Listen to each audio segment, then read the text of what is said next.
নমস্কার, আমি তরুণ ঘোষ। একটা খবর ঝটপট পেয়ে তাই কোনো রকম প্রস্তুতি না নিয়ে একগাল দাড়ি নিয়ে আপনাদের সামনে উপস্থিত হয়েছি। সেটা হচ্ছে, আমি কিছুদিন ধরেই আপনাদের আশঙ্কা প্রকাশ করছিলাম যে ডোনাল্ড ট্রাম্প তিনি ইমপিচড হবেন এবং তিনি তার দলে এবং দেশে তিনি একেবারে ঘৃণার বস্তু হয়ে গেছেন। তার যত নীতি আছে সেই নীতি তার দেশের মানুষ মানছে না, রিপাবলিকান দলের সদস্যরা মানছে না, এবং সাংবাদিক, তারাও তো হচ্ছে সমাজেরই মানুষ, সাংবাদিকরাও মানছেন না, এবং ডেমোক্র্যাটরা তো মানছেন না। ওটা ছেড়ে দিন, কারণ ডেমোক্র্যাটরা হচ্ছে বিরোধী পার্টি। এখন একটা খবর আমি করেছিলাম, তার বিরুদ্ধে একটা ইমপিচমেন্ট প্রস্তাব কংগ্রেসে পাশ হয়েছে, সেটা এখন সেনেটে গেছে। আমি খবরটা করেও ছিলাম, এখন সেনেটে ভোটাভুটি হবে। কালকে একটা ঘটনা ঘটেছে, উনি রাত্রিবেলা উনি সমস্ত করসপন্ডেন্টদের ডিনারে ডেকেছিলেন। তা ডিনারে এবার কি ঘটনা ঘটেছে আপনারা নিজেরাই একটা ভিডিওতে দেখুন। মধ্যিখানে দেখবেন যে ডোনাল্ড ট্রাম্প বসে, তার ওপরে হামলা হয়েছে। হামলা কে করেছে সেও ধরা পড়েছে, তার পরিচয় এখনো জানা যায়নি। আমি আগে ভিডিওটা আপনাদের 3-4 বার দেখাই, তাহলে আপনারা বুঝতে পারবেন এই সাদা চুল যিনি বসে আছেন মধ্যিখানে শিরোমণি, তিনিই হচ্ছেন গিয়ে ডোনাল্ড ট্রাম্প। দেখুন,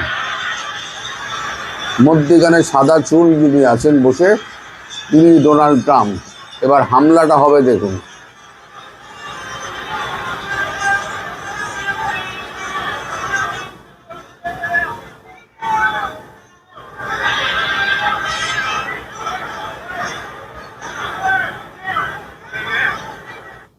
ওই দেখুন, মাথা নিচু করলো, সিকিউরিটি মাথা নিচু করে, এই দেখুন ডোনাল্ড ট্রাম্প বসে আছে মধ্যিখানে এইখানে।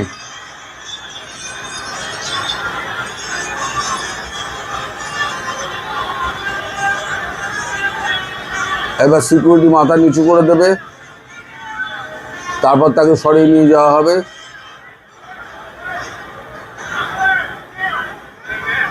Down down down down. ছবি তো আর মিথ্যে কথা বলবে না।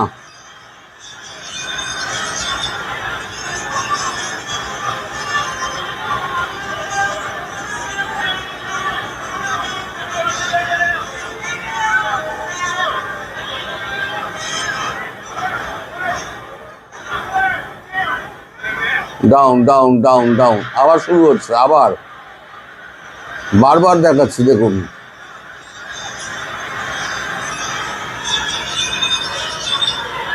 দেখুন সাদা চুল হলো, ওই ডোনাল্ড ট্রাম্পকে ঘিরে ধরলো,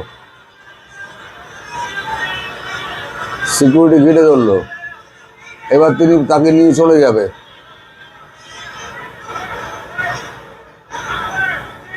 ডাউন ডাউন ডাউন ডাউন। এই হলো আমেরিকার বর্তমান অবস্থা। ফলে আমি যেগুলো বলি সেগুলো যে একেবারে ফালতু কথা, ফেলে দেওয়ার মতো কথা তা নয়। তার দেশের লোক তার উপরে এত ক্ষিপ্ত, সমাজের মানুষ তার উপরে এত ক্ষিপ্ত, তার এই নীতি সমস্ত দেশকে ধ্বংস করে দিয়েছে। তিনি যুদ্ধে জড়িয়ে গিয়ে কয়েক হাজার সেনা তার শহীদ হয়েছে। তাদের দেহগুলো যখন ফিরে আসছে কফিনবন্দি হয়ে, তখন কিন্তু জনরোষ আরও বাড়ছে। এদিকে আপনারা নিশ্চয়ই খবর নিয়ে দেখেছেন যে এখন আমেরিকার বাজার দরের কি অবস্থা, আগুনের মতো অবস্থা। কারণ ভারত এখন কোনো মাল পাঠাচ্ছে না। ভারতের সঙ্গে এই যে তার এই গণ্ডগোল, সেই গণ্ডগোল নিয়ে তিনি একটা তীক্ষ্ণ প্রতিক্রিয়া দিয়েছিলেন। আমি তার একটা ছোট্ট অংশ আপনাদের পড়ে শোনাই। ভারত কোনো জবাব কিন্তু দেয়নি। ভারত কিন্তু স্বভাবসিদ্ধ ভঙ্গিতে ভারত চুপ করে থাকে, ভারত কিছু বলে না। ভারত যা করে কাজে করে। জবাবটা দিয়েছে কে? জবাবটা দিয়েছে ভারতকে ইরান। ইরান কি লিখছে? ভারতকে জানুন, ট্রাম্পকে ইরান।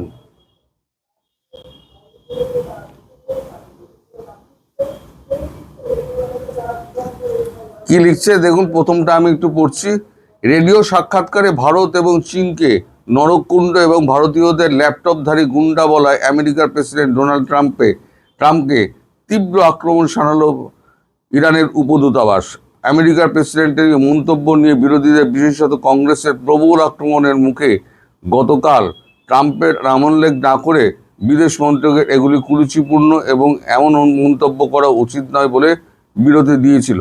কিন্তু সরাসরি ট্রাম্পের নাম করেই ইরানের মুম্বাইয়ের উপদূতাবাস পরামর্শ দিয়েছে, ভারত কেমন তা আগে দেখে মন্তব্য করুন ট্রাম্প।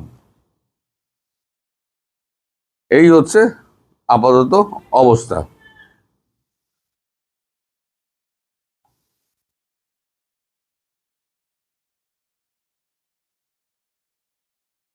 ট্রাম্পের ক্ষোভের আর একটা বড় কারণ আমি সেটাও আপনাদের দেখাচ্ছি। ট্রাম্পের ক্ষোভের কারণ হচ্ছে ভারতকে বাঁকানো কঠিন মন্তব্য ট্রাম্পের প্রতিনিধির। এই তলায় দেখুন, ট্রেড নেগোসিয়েশন নিয়ে সেখানে কি লেখা হচ্ছে? সেখানে লেখা হচ্ছে, ভারত আমেরিকার বাণিজ্য চুক্তি নিয়ে আলোচনা সেরে সদ্য ওয়াশিংটন থেকে নয়াদিল্লি ফিরেছে প্রতিনিধি দল। তারপরেই আমেরিকার বাণিজ্য প্রতিনিধি জেমিসন গিয়ার তার দেশে কংগ্রেসের সংশ্লিষ্ট কমিটির সামনে জানিয়েছেন, কৃষিতে ভারতকে বাঁকানো সহজ নয়। দুই দেশই চুক্তি নিয়ে সমঝোতায় আসার চেষ্টা করছে। প্রায় 6 মাস বিরতির পর বাণিজ্য চুক্তি নিয়ে এ মাসের 20 থেকে 23 বৈঠকে বসেছিল দুদেশ। আজ ভারত বিবৃতি দিয়ে জানায়, 7 ফেব্রুয়ারি অন্তর্বর্তী চুক্তির লক্ষ্যে কাঠামো তৈরিতে সম্মত হয়ে যৌথ বিবৃতি দিয়েছিল দুদেশ। বৃহত্তম বাণিজ্য আলোচনার ক্ষেত্রে দুপক্ষের দায়বদ্ধতার কথা ছিল তাতে। এই ভিত্তিতেই এই বৈঠক। বলা হয়েছে ইতিবাচক, কর্তব্যবহ, ভবিষ্যৎমুখী পরিবেশ নিয়ে। নিজের দেশে গিয়ার বলেন, কৃষিপণ্যে ভারত সম্ভবত বিশ্বের সব থেকে শক্তিশালী এবং রক্ষণশীল দেশ। দীর্ঘ সময় এরা বাজার আটকে রেখেছে, তবে কিছু ব্যাপারে এখনো মতৈক্য রয়েছে। ভারতকে বাঁকানো সম্ভব হচ্ছে না। এই হচ্ছে বর্তমান অবস্থা। তারপরই ট্রাম্প খেপে গিয়ে তিনি বলে দেন, ভারত একটি নরককুণ্ড। এখান থেকে নাকি প্রেগনেন্ট মহিলারা যান, ওখানে গিয়ে সন্তান প্রসব করেন, তারপর তারা যথারীতি ওই নাগরিকত্ব নিয়ে নেন। তারপরে দেশ থেকে সমস্ত কুলাঙ্গারদের এনে এখানে আমেরিকায় বসবাস করায়। তার এই মন্তব্য মানে আমেরিকায় বসবাসকারী ভারতবর্ষের যারা মানুষ আছে তারা অত্যন্ত ক্ষুব্ধ। ভারত সরকারের এই মার্কিন রাষ্ট্রদূতকে তারা জানিয়েছে, আমেরিকায় জানিয়েছে।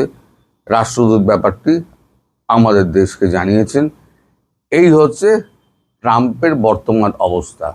ভারতকে বাগে আনতে না পেরে ট্রাম্প এখন ভারতকে নরককুণ্ড বলছে। এই নরককুণ্ড আসলে মাঝে মাঝেই ট্রাম্পের কাছে অত্যন্ত সহায়ক বন্ধু হয়ে দাঁড়ায়। My dear friend, Bharat is a beautiful country. আপনারা নিজেরাই শুনেছেন উনি যে কখন কি বলেন। ওনার মস্তিষ্কের চিকিৎসার দরকার, আমি যেটা বুঝতে পারছি। মস্তিষ্কের চিকিৎসা না হলে পরে ওনার পক্ষে ভবিষ্যৎ কিন্তু খুব খারাপ। তবে ট্রাম্প কংগ্রেসে সমর্থন পাচ্ছেন না এবং রিপাবলিকানদের সমর্থনও পাচ্ছেন না। ট্রাম্পের জনপ্রিয়তা এখন 35-এর নিচে। ফলে উনি ইমপিচমেন্টের দ্বার প্রান্তে বলা যায়। সবাই ভালো থাকবেন, সুস্থ থাকবেন, সাবধানে থাকবেন। নমস্কার।